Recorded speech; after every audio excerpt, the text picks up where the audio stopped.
To say that driving innovation across the DoD is multifaceted and complex is an understatement. And while there are many commercial best practices, technology advances, and strategies, these are not always applicable or feasible given how the DoD builds, delivers, and maintains software. Today, we're sitting down with Erick Iverson, Vice President of Solutions Development at TIAG, to discuss some common challenges that are going to resonate with anyone who has spent any time developing software for the DoD. Hey, Erick. Yes, thanks for having me. Thanks for being here. So you've been doing this for almost 2 decades, helping the DoD transform their complex mission challenges into actionable strategies and enterprise applications. On top of that, you won the Fed Health IT 100, which is an award that honors those who drive change, drive innovation, and advance the technology across the federal health IT. So when I say you understand the challenges intimately that innovation has, it's a real truth for you. Certainly, I'd like to think so. Yeah. For the last century, the American defense industry is arguably one of the most innovative segments in the world. DoD is really no stranger to successful innovation, but when it comes to information technology innovation, oftentimes a similar level of domination might be expected. Yeah, we see a lot of the commercial sector, both inside and outside the U.S., is where a lot of the IT innovation coming from these days. And because of that, we almost expect that there's a culture and environment for agencies, much like a Silicon Valley startup. Yeah, it can be nearly impossible to change an organizational culture, corporate culture, and more importantly, the corporate ethos, those shared beliefs and values. They're developed and nurtured over years, over decades, to try to take a long-standing organization, especially an entity like the Department of Defense, and make it look like a Silicon Valley startup without acknowledging the existing culture is typically an exercise in futility. It doesn't always translate. No. So there's this fundamental divide between software development companies and companies whose primary business is not selling software. How does this apply to the DoD? Sure, I think that's one of the big disconnects. For software companies, constant experimentation is the norm. To stay relevant, their products must be in tune with their users and ahead of the competitors. Ultimately, their core business is the technology of software. So for the DoD, this isn't their core mission. Correct. Yeah.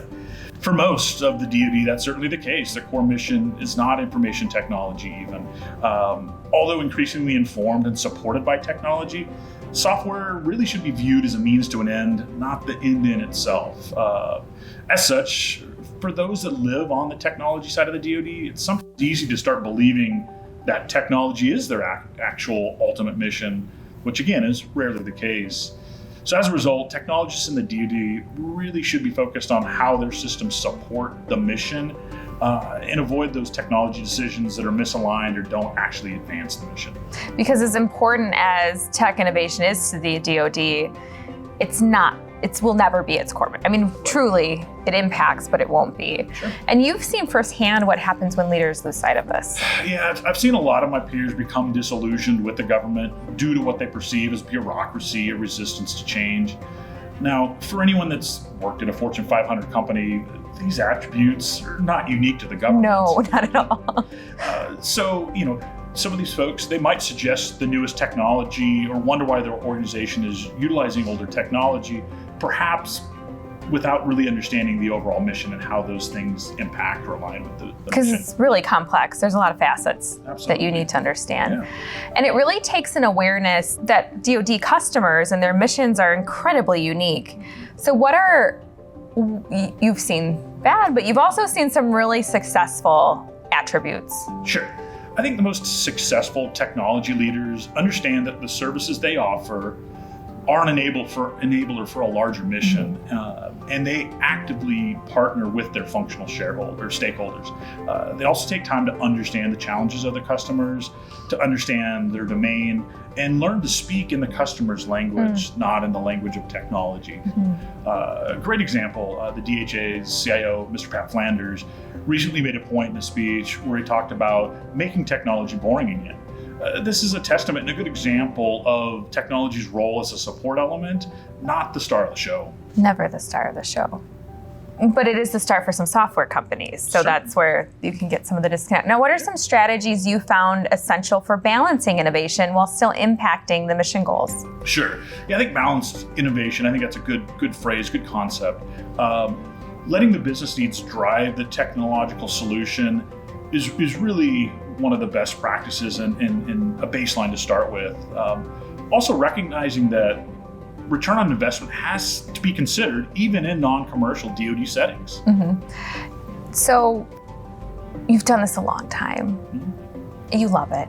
You're good at it. People look to you for thought leadership advice. So what needs to change? What alignment needs to be created, or what would you love to see happen? Sure. So certainly not a new concept, but we do need that tighter collaboration between the functional shareholders, stakeholders, and the technology teams. We need more technology leaders that are focused on truly understanding their customer's domain, and less focus on technological silver bullets. I think there's a lot of unfulfilled promises that occur, and just more focus on pragmatic solutions, making sure that the solution is good enough to solve the problem today and in the near future. And to be innovative and flexible, and it's a constant conversation that you're having with customers as a partner. Sure, absolutely. It's certainly a dialogue. It's an understanding of where, again, the customer wants to go, what their current problem is, and where they're looking to go. But again, being realistic with how far you can look out and predict the future. Well, this has been great. Thanks for having this conversation and dialogue with us. And thank you for spending a few minutes with us. For more trends and insights, subscribe now and join us next time for another episode of Tech Connect Talks that Transform.